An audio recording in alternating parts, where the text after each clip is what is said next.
Están ustedes escuchando Economía Directa. Muy buenos días, amigos de Colectivo Burbuja. Hoy tenemos un programa muy especial en el que contamos con la presencia de Carlos Taibo. Muy buenos días, Carlos. Hola, buenos días. Muy buenos días. Carlos, como muchos de vosotros sabéis, es una de las personas más implicadas en todo lo que son los problemas de recursos, los problemas energéticos, problemas medioambientales y toda la teoría del decrecimiento, toda la teoría económica del decrecimiento. Para ello, como vosotros, amigos de Colectivo Burbuja, ya conocéis bastante bien todo el tema de los problemas energéticos, de los problemas medioambientales y de recursos que venimos tratando desde hace meses en nuestro programa, vamos a hablar de Carlos, sobre todo de la posible transición ordenada hacia un decrecimiento. Carlos, nosotros en nuestro grupo, en nuestros debates que solemos tener en nuestro canal de Colectivo Burbuja, pues solemos ser bastante pesimistas respecto a las posibilidades de una transición ordenada hacia un decrecimiento en que podamos vivir acordes a lo que es la capacidad de carga de nuestro planeta. ¿Tú qué postura tienes a este respecto? No hay, en efecto, muchos motivos para ser optimistas. Creo que lo único que podemos hacer en el corto plazo es abrir espacios autónomos en los cuales procedamos a aplicar reglas del juego diferentes de las que imponen los sistemas que padecemos. Y lo digo porque no hay ningún indicador sólido que invite a concluir que del lado de nuestros gobernantes hay alguna voluntad de asumir reglas del juego nuevas. Esto quiere decir que en lo que respecta a las políticas institucionales, el camino por recorrer es tan largo que el planeta, vamos a decirlo así, se nos va en el espacio temporal intermedio, con lo cual me temo que nuestra única posibilidad y lo único que invita a asumir algún razonable optimismo es el despliegue de fórmulas que están directamente al alcance de nuestras manos, que es al fin y al cabo lo que están haciendo desde hace un tiempo muchos de los movimientos sociales críticos. El otro día tenía aquí en mi programa a Enrique Durán. Le hice una entrevista en que él nos expuso cuál es su proyecto, el proyecto suyo y de muchos más, por supuesto, el de la Cooperativa Integral Catalana. Supongo que conocerás este proyecto. Sí. ¿Tú qué opinión tienes de él? ¿Cómo ves este tipo de iniciativas? Pues lo miro con mucho interés porque puede ser un faro que ilumine nuestro camino en el futuro.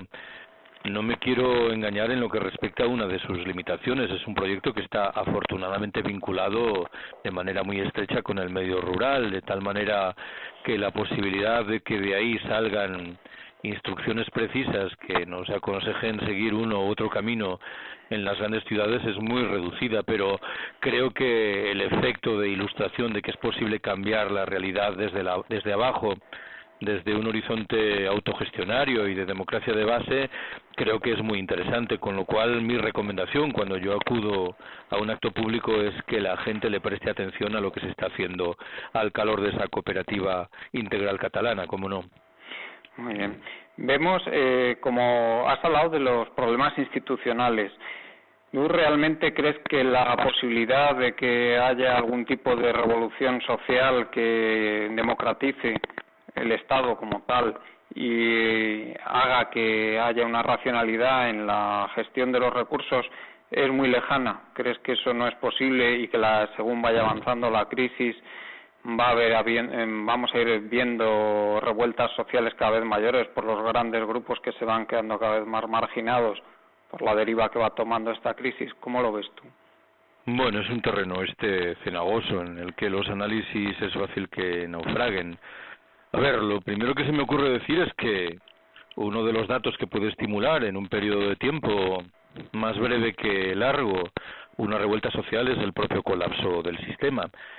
En los circuitos en los que yo me muevo hay una parte de personas que sostienen con argumentos impecablemente realistas, sombríos pero realistas, que la única manera de que la mayoría de la ciudadanía se percate de lo que tenemos entre manos es que se produzca el colapso y no quede más remedio que percatarse. No es esta mi percepción en lo que respecta a lo que conviene hacer. Yo sostengo que tenemos que poner manos a la tarea de salir del capitalismo cuanto antes, de la mano de esa generación de espacios de autonomía que antes mencionaba. Estoy dispuesto a asumir que esta propuesta tiene un carácter muy voluntarista, en la medida en que, no quiero engañarme, la mayoría de nuestros conciudadanos no están todavía por ello. El otro horizonte que tú invocas, naturalmente que merece atención, la perspectiva de que los excluidos se vayan organizando y, como quiera que el número de los excluidos inexorablemente va a crecer, nos encontremos con revueltas sociales cada vez más agudas que probablemente sirvan también para ilustrar que hay otros caminos diferentes para resolver los problemas. En cualquier caso, yo tengo la intuición de que muchas de estas circunstancias que estoy invocando ahora o que invoca tu pregunta se van a acercar en el tiempo mucho más de lo que inicialmente preveíamos, que los procesos se van a desarrollar con una rapidez para la que convendría que estuviésemos preparados. Eso era el siguiente tema que quería hablar precisamente contigo.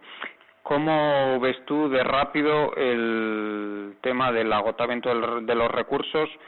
En nuestro programa pues tenemos a varios científicos, sobre todo Antonio Turiel defiende que el peak oil pues probablemente llegara alrededor del 2006.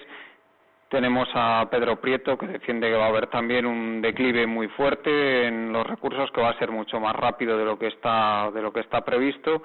¿Tú de verdad ves que ese declive va a ser así de rápido como dicen nuestros invitados habitualmente, y como has insinuado anteriormente? Y ese plazo que das, ¿cuál podría ser aproximadamente? ¿Una generación, 2 generaciones? Pues yo sé que no se puede precisar mucho, pero vamos. Bueno, no soy yo un experto, una persona capacitada para responder con criterio a esta pregunta. Tengo la impresión, sin embargo, de que la mayoría de quienes saben de estas cosas consideran que el pico del petróleo se ha producido ya, con lo cual hemos entrado en la fase de descenso. Uno de los 2 últimos libros de Ramón Fernández Durán tenía el mérito de pronunciarse de manera muy valiente y precisa en lo que respecta al periodo de tiempo del colapso, y él se refería a los años que median entre el 2010 y el 2030. Bueno, pues esto es poco más de una generación. Sí. Parece que ese es el tiempo que tenemos para hacer algo suficientemente poderoso que impida que las cosas se produzcan tal y como parece que se van a producir. Y en cuanto a la organización de esa hipotética sociedad de la que estamos hablando, hay nosotros aquí en Colectivo Burbuja pues pretendemos que sea un espacio polivalente en que tenga cabida pues todas las posturas, y por supuesto tenemos también economistas liberales que vienen de vez en cuando aquí a nuestro programa. Ellos lo que defienden es que hay un conflicto entre una organización dirigida de esta transición y la libertad humana. ¿Tú qué les dirías a estos economistas? Lo de la libertad humana está bien cuando se materializa en un horizonte de igualdad de oportunidades, cuando no se asienta, como sucede hoy, en un escenario de lacerantes desigualdades. Claro, ¿qué tipo de libertad humana puede tener una persona que se ve condenada a malvivir con menos de $1 cada día? Esto es algo que parece que no entra en las consideraciones sobre la libertad que asume esta suerte de economistas. Me temo, por lo demás, que en el terreno material estas gentes, cuando tienen que pronunciarse sobre las políticas que deben desplegarse, a buen seguro que establecen mecanismos que implican en un grado u otro restricciones en la libertad humana. Y me temo, por añadidura, que los problemas que se nos echan encima, y estoy pensando en el agotamiento de recursos y en la crisis ecológica, son lo suficientemente enjundiosos como para que asumamos un ejercicio de autorrestricción de nuestras libertades en provecho de la preservación de la vida en el planeta. Y estoy pensando, claro, en los derechos de las generaciones venideras y también, como no, en los derechos de las demás especies que nos acompañan en el planeta Tierra. Pasemos ahora a hablar de cómo gestiona el mercado los recursos naturales. ¿Tú qué defectos le ves fundamentalmente a la gestión que hace el libre juego de las fuerzas económicas o de las fuerzas sociales que se materializa en la economía de mercado en la gestión de estos recursos. ¿Qué limitaciones le ves y cómo crees que debería gestionarse? ¿Qué alternativas hay a ello?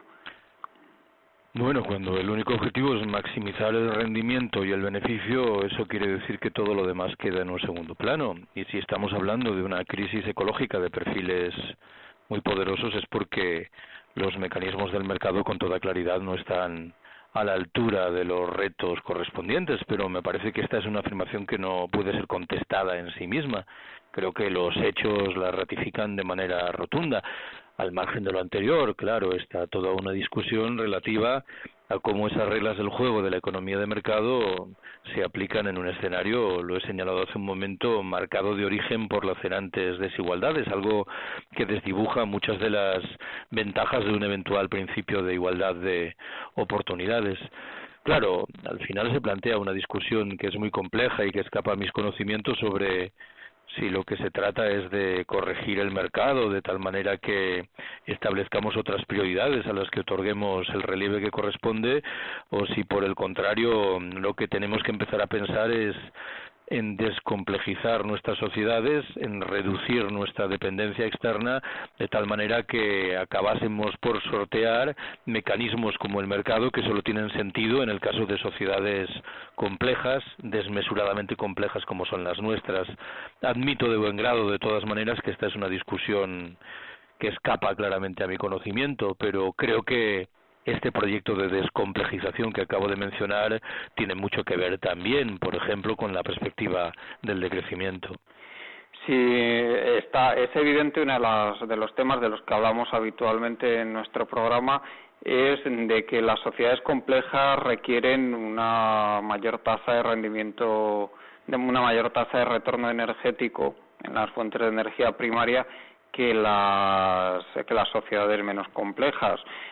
Y que si lo que supone realmente la crisis energética es que no es que se vaya a agotar la energía, lógicamente, sino que esta energía disponible va a tener una mucha menor tasa de retorno energético, esa descomplejización a la que te hacías referencia, pues realmente se va a producir o bien voluntaria o bien forzada. ¿Tú estás de acuerdo con este planteamiento que hacemos nosotros? Bueno, lo de la descomplejización, digamos, espontánea no me parece tan evidente. Hay toda una escuela de pensamiento que sugiere que la locura del capitalismo contemporáneo bien puede conducirnos a un escenario en el que las materias primas energéticas estén a punto de agotarse sin que se hayan hilvanado medidas sólidas de respuesta ante ese problema, o con unas medidas que se hayan aplicado de manera tan tardía que su efecto sea nulo. Creo que en estas condiciones la voluntad de identificar mecanismos casi homeostáticos que configurarían respuestas biológicas a los problemas no es muy afortunada. Bueno, yo me refería más bien cuando hablaba de espontáneo me refería a un colapso más que otra cosa. Bueno, el colapso está ahí y claro, el colapso tendrá que traducirse por fuerza en un escenario de descomplejización. En ese ámbito sí. De todas maneras, a mí me interesa establecer una relación entre la descomplejización por un lado y la búsqueda de fórmulas de sociedades más independientes por el otro. He mencionado hace un momento los últimos libros de Ramón Fernández Durán. Ramón repetía una y otra vez que nos enfrentábamos a una excelsa paradoja. Muchos de los desheredados del planeta, habitantes de los países del sur, parecen encontrarse en mejor posición que nosotros, los habitantes de las sociedades opulentas, para hacer frente a ese colapso que mencionas. ¿Por qué?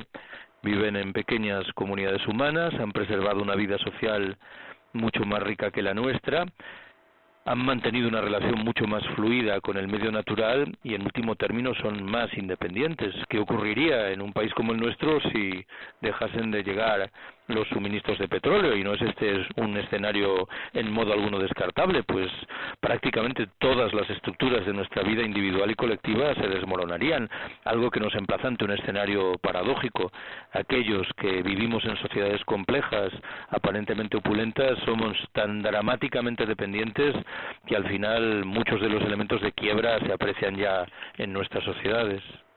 Y, Carlos, en una sociedad menos compleja, como yo pienso que es inevitablemente a la que vamos, sea de una forma ordenada o desordenada, ¿qué capacidad de carga de población crees que tiene realmente el planeta? Porque eso es también una preocupación muy grande entre todas las personas que nos siguen, el pensar, ¿realmente va a poder sostener el planeta con estructuras menos complejas a 7.000 u 8.000 millones de personas que seguramente lleguemos antes de que lleguemos al declive forzado poblacional? ¿Tú cómo lo ves? Pues difícilmente, claro. Esto implica que tenemos que asumir políticas de control de la natalidad, pero siempre que se plantea esta discusión, yo subrayo que no es fundamentalmente demográfica, es una discusión relativa a cuál es el modelo político, económico, social y ecológico que aplicamos. La pregunta de siempre, ¿cuántos seres humanos puede mantener el planeta Tierra?, reclama como respuesta un depende. Depende de qué modelo de ser humano tenemos en la cabeza. Si estamos pensando en los niveles de consumo de un campesino de Burkina Faso o de Níger, la tierra da para alimentar, pongamos las comillas que procedan, a 70.000 millones de personas. Si estamos pensando en los niveles de consumo de un madrileño o de un barcelonés que viaja una vez al año a Cancún y otra a las Islas Seychelles, la Tierra no da para mantener a 300 millones de personas. Por eso subrayo que es muy importante conocer cuál es ese modelo político, económico y social y ecológico, naturalmente, que tenemos en mente. Al margen de lo anterior, siempre que se formulan preguntas como esta, a mí me gustaría que se plantease con claridad cuáles son los derechos de las otras especies que nos acompañan en la Tierra, porque me temo que a menudo son grandes olvidadas, y esto, en último término, remite a un código antropocéntrico que convendría revisásemos con urgencia.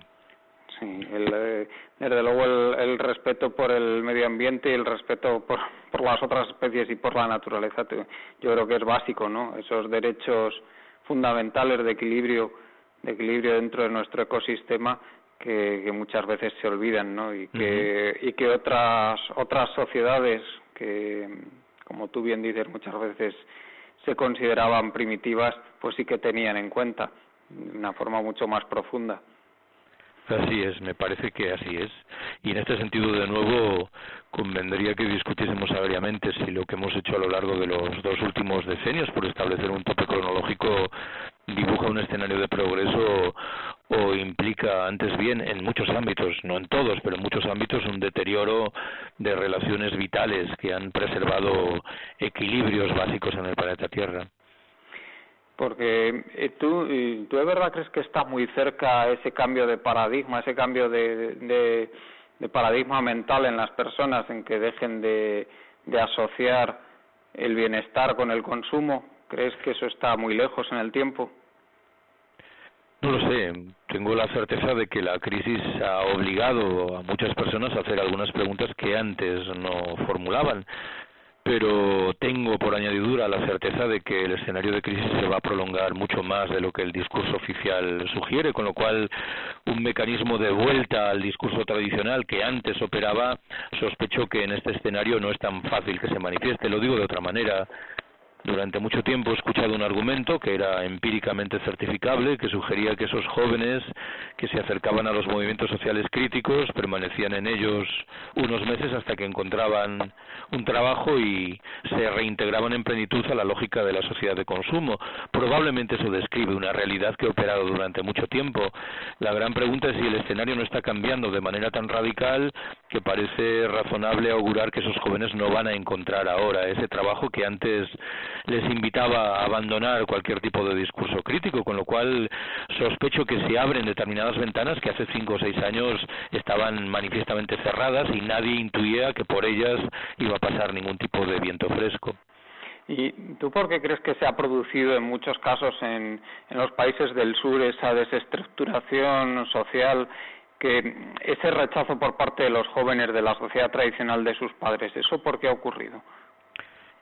Bueno, tiene mucho que ver con la urbanización salvaje, que ha generado escenarios muy parecidos a los del norte opulento, al menos en lo que respecta a la generación de sociedades complejas y al establecimiento de lazos de dependencia.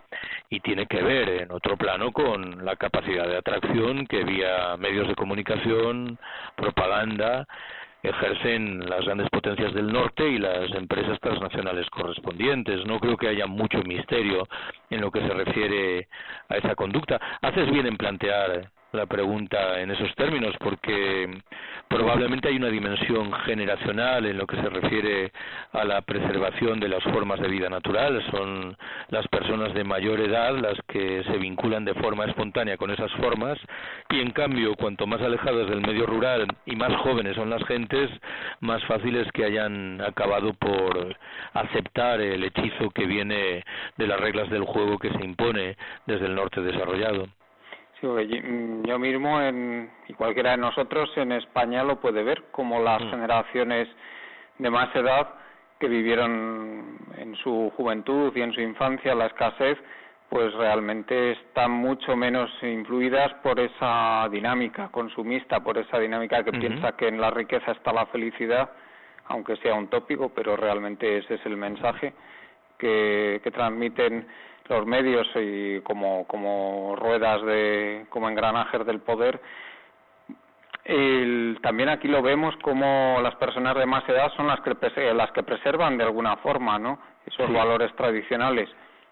Sí, yo recuerdo todavía a mi abuelo, que era un campesino castellano, que sus niveles de consumo eran asombrosamente bajos y el hombre era perfectamente feliz con esos niveles de consumo y no echaba absolutamente nada de menos. Es esta una discusión interesante, entre otras cosas porque nos obliga a certificar que cuando utilizamos determinados conceptos, esos conceptos tienen un significado preciso diferente en términos generacionales. Cuando desde el decrecimiento se habla, por ejemplo, de sobriedad y de sencillez voluntarias, el significado de estos dos términos es distinto para alguien que nació en 1930, alguien que lo hizo en 1970 o alguien que tiene hoy 15 años. Y probablemente estaríamos obligados a modular nuestro discurso, introduciendo matices, ejemplificando lo que queremos decir sobre la base de esta diversificación generacional. Yo he contado muchas veces que todos los años en Madrid recibo una llamada de un grupo de señoras mayores, más de 80 años de edad como media, que me invitan a dar una charla, y hace un par de años me preguntaron de qué quería hablar y yo dije que quería hablar del decrecimiento, y el caso es que el día previsto para esa intervención yo no tuve tiempo de prepararla. Prepararla en este caso significaba detenerte un momento a pensar quién te iba a escuchar, reorientar los ejemplos, las anécdotas. Conté lo que suelo contar sobre el decrecimiento y debo confesar que lo hice con muchas cautelas, con la intuición de que aquello podía no cuajar en modo alguno en la cabeza de estas señoras. No fue así, porque la explicación a la que yo recurro es que estas buenas señoras volvieron la mirada hacia el decenio de 1950, una etapa por muchos conceptos muy triste de su vida. Estoy pensando en el franquismo más ultramontano, pero sin embargo el recuerdo que tenían de la sobriedad y de la sencillez voluntarias impuestas en aquel momento era grato. Estoy pensando en un momento en el que un jersey tenía que durar 10 años, en el que era literalmente impensable tirar a la basura un mendrugo de pan, y me parece que era interesante certificar cómo estas buenas señoras, claramente inmersas en la lógica de la sociedad de consumo, conservaban sin embargo un espacio razonablemente virgen que, convenientemente estimulado, podía producir sorpresas. Aún así, creo que la discusión es compleja y que en determinados segmentos de la juventud de estas horas se aprecian también determinados mecanismos que invitan a rechazar esa rapidísima y fraudulenta identificación entre consumo y bienestar que impera en la lógica económica de estas horas, y algo que de nuevo debería invitar a los movimientos sociales críticos a escarbar en las posibilidades vinculadas con este horizonte. Pues si te parece, Carlos, ¿quieres añadir algo más para nuestros oyentes de Colectivo Burbuja? Y si quieres damos por finalizada aquí la entrevista, como tú quieras. Pues nada, saludaros a vosotros y a vuestros oyentes, cómo no.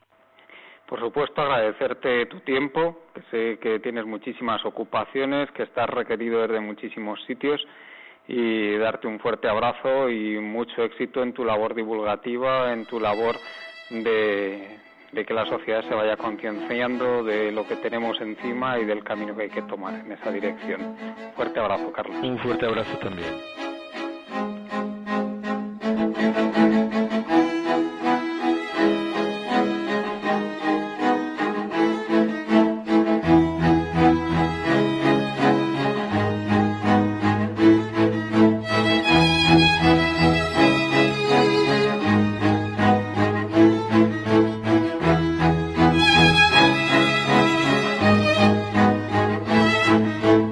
Están ustedes escuchando Economía Directa.